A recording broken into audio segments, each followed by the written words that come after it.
ruido, pero no lo sé. Debo decir que ha sido muy positivo para Israel la decisión del presidente Alberto Fernández, que es una decisión que tomó, a mí me gusta mucho porque lo tomó en conjunto con Cristina Fernández de Kirchner el miércoles pasado, en una cena que han tenido, y según me contó Alberto, ha tenido mucha influencia Cristina en esa decisión. Entonces, ¿Cuál es la decisión? De ir a estar presente, que Argentina, el primer viaje del presidente sea a Israel al 75 aniversario, claro. Al 75, a la invitación claro. que nos hizo la embajadora de Israel en la Argentina para participar de los actos de conmemoración del 75 aniversario del Holocausto, y somos el único país latinoamericano que va a estar presente. Bueno, las definiciones del diputado Eduardo Valdés. Ya estamos con Nahuel Sosa, sociólogo, docente universitario, integrante de Agenda Argentina y director del Centro de Pensamiento Génera. Nahuel, ¿cómo estás? Muy buenas noches. ¿Qué tal, Julián? Muchísimas gracias por estar con nosotros. Por la invitación. Bueno, a ver, una pequeña reflexión a propósito del viaje del presidente Alberto Fernández a partir de mañana. Bueno, me parece una iniciativa audaz, que muestra la capacidad de un gobierno de manejarse en distintos escenarios geopolíticos. Me parece también que es algo importante porque ratifica la política de derechos humanos de la Argentina y ratifica también una política del diálogo.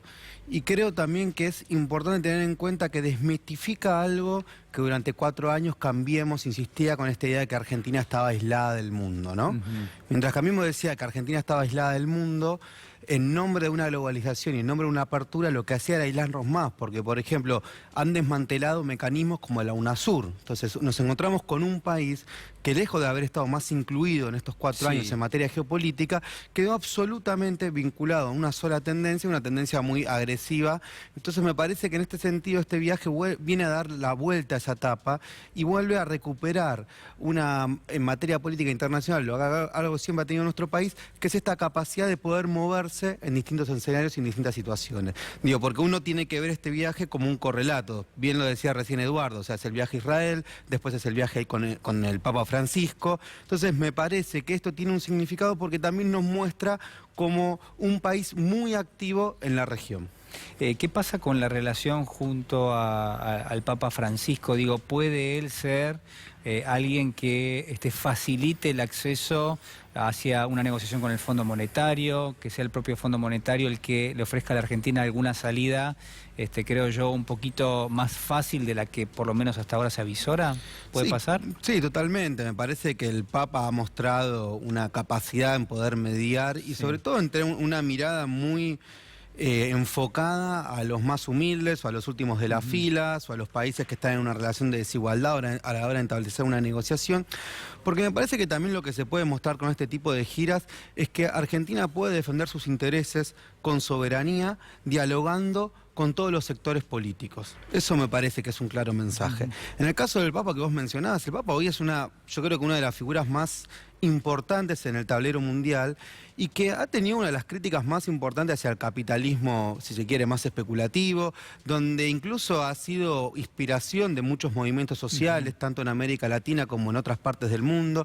Entonces me parece que ha puesto un poco una idea que también se le viene discutiendo a este gobierno, que es ¿qué entendemos por privilegios? ¿No? Esta idea de solidaridad. Uno se tendría que decir, bueno, una de las cosas que marca el primer mes de Alberto es la idea de solidaridad. Para que la solidaridad no sea un eufemismo, tiene que ser una solidaridad activa, podríamos decir.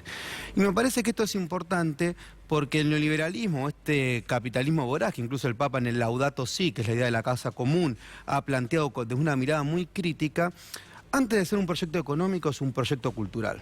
Si partimos de la premisa que es un proyecto cultural que te insensibiliza, que te plantea la pedagogía de la crueldad, que te genera rupturas del lazo social, que te individualiza problemas que son colectivos.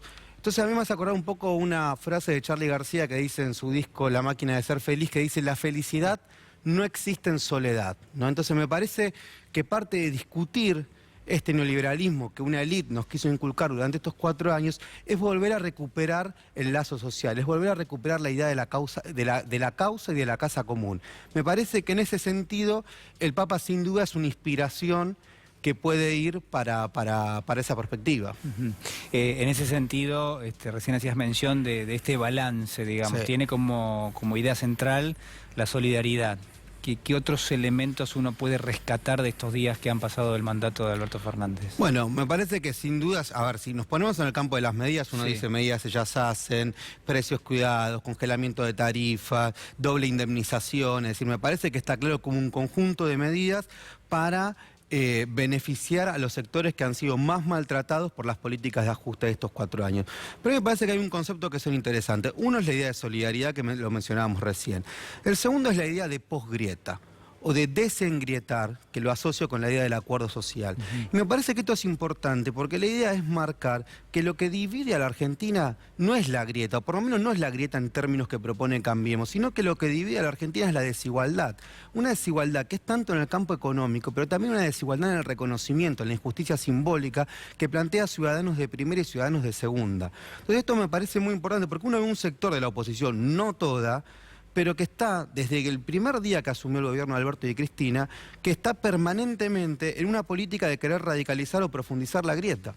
O un tipo de grieta. Digo un tipo de grieta porque es una grieta muy enfocada a una idea de un nosotros y ellos, donde se marca una distancia social entre ciudadanos de primera y ciudadanos de segunda. Entonces me parece que en ese contexto, te cierro con esto, Julián, es muy interesante pensar esta idea, que incluso lo ha planteado Kicillof en su libro, la idea de desengretar o la idea de la posgrieta, enmarcada en el acuerdo social, que básicamente lo que quiere decir no es negar el conflicto, no es negar la diferencia, la disidencia, sino por el contrario, encontrar mecanismos para procesar y sintetizar esos conflictos. Es decir, el conflicto es parte de la sociedad, esa es la verdadera grieta, donde se discute la desigualdad, donde se discute la distribución del ingreso, diríamos, en parte, digamos, hay otras cuestiones allí, y lo que un poco vos sostenés es la grieta que proponía Cambiemos tenía como un componente ideológico más que sí, y más un que componente realista. de distancia social, Sí. un componente de estigmatización al que se cae el mapa, el choriplanero, el vago. Si alguien cobra 7.000 pesos de un salario social es un privilegiado. Claro.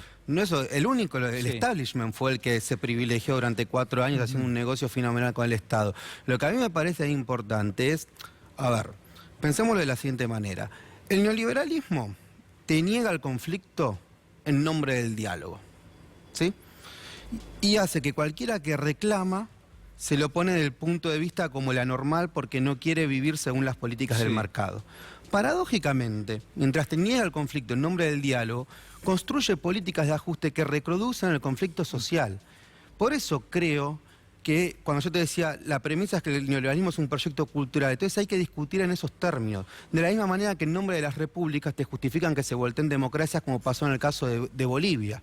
Entonces me parece que hay algunos mitos que nos trajo Cambiemos. Meritocracia, calidad institucional, la Argentina se volvió a insertar en el mundo. Me parece que esos mitos son un poco lo que uno empieza a deconstruir y que son necesarios deconstruirlo porque eso también es una clave fundamental para reactivar la economía. Digo, encender la economía es transformar la cultura también. Nahuel Sosa, muchísimas gracias. Gracias a vos, Julián. Ha sido muy amable.